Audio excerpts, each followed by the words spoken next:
നമസ്കാരം. ഞാൻ Indian marshal കളരിവർമ്മ ഗുരുകുലത്തിലെ Karnataka മാഷാണ്. നിങ്ങളുടെ ക്ലാസ്സിലെ ഏറ്റവും സീനിയർ സ്റ്റുഡൻറ്റ് 52 വയസ്സായ ആളാണ്.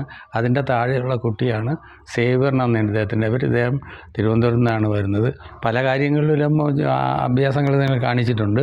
ഇന്ന് ചെയ്യാൻ പോകുന്നത് കടാരയ്ക്ക് കുത്തുന്ന ഒരാളുടെ കൈ ഒടിക്കുന്ന രീതിയാണ്. ഈസി ആയിട്ട് നിങ്ങൾക്കും ചെയ്യാം.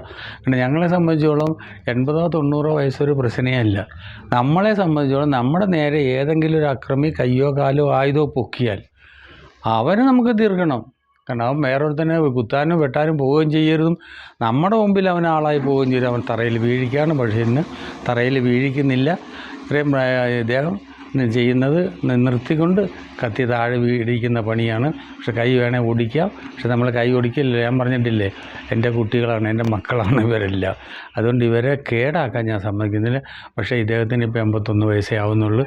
ഇനിയും അടുത്ത 91 വയസ്സാകുമ്പോഴും ഇതേപോലെ സേവ്യർ നിങ്ങളുടെ മുമ്പിലുണ്ടാവും. നമ്മുടെ ക്ലാസ്സുകളിൽ വരും, പരിശീലിക്കും. മറ്റു കുട്ടികൾക്കെല്ലാം ഇദ്ദേഹത്തെ കാണുന്ന ഒരു പ്രചോദനമാണ്. കാരണം ഈ പ്രായമൊന്നും പ്രശ്നമില്ല. നമ്മുടെ മുമ്പിൽ വരുന്ന അക്രമിയെ നമുക്ക് കീഴടക്കണം എന്നുള്ള ആ ഒരൊറ്റ ആഗ്രഹം മതി.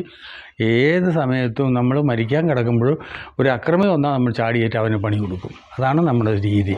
അപ്പോൾ അതിൻ്റെ ഒരു വിദ്യയാണ് ഇപ്പം നിങ്ങൾക്ക് വേണ്ടി കാണിക്കാൻ പോകുന്നത്.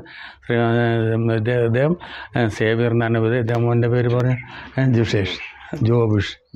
ജോഷ്. ഞാൻ അന്ന് പഴയപ്പോൾ ഇദ്ദേഹം ജോഷാണിപ്പോൾ ചെയ്യാൻ പോകുന്നത്.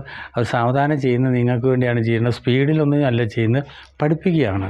അതുകൊണ്ട് വളരെ ശ്രദ്ധയോടുകൂടിയാണ് ചെയ്യുന്നത്. താഴെ നിന്നാണ് കുത്തുന്നത്. അടിവയറ്റിലേക്കാണ് കടാര വരുന്നത്. ശരിക്കും കടാരയാണ് കുത്തുന്നത്. പക്ഷേ കടാരയ്ക്ക് പകരം നമ്മൾ ക്ലാസ്സിൽ പരിശീലിപ്പിക്കുന്നത്, കാരണം അപകടങ്ങൾ വരാൻ പാടില്ല. ഒരു തടി കൊണ്ടുള്ളൊരു സാധനമാണ് കടാരയ്ക്ക് പകരം. ഇതൊന്ന് ശ്രദ്ധിച്ച് കാണാം, നോക്കിയോളൂ. Xavier okay. ഇനി നമ്മൾ സ്ലോവിൽ ചെയ്താൽ മതി കേട്ടോ. സ്ലോവിൽ ചെയ്താൽ മതി, ശ്രദ്ധയോടുകൂടി ചെയ്യുക. നമ്മൾ മറ്റു കണ്ട് പഠിക്കാനാണ്.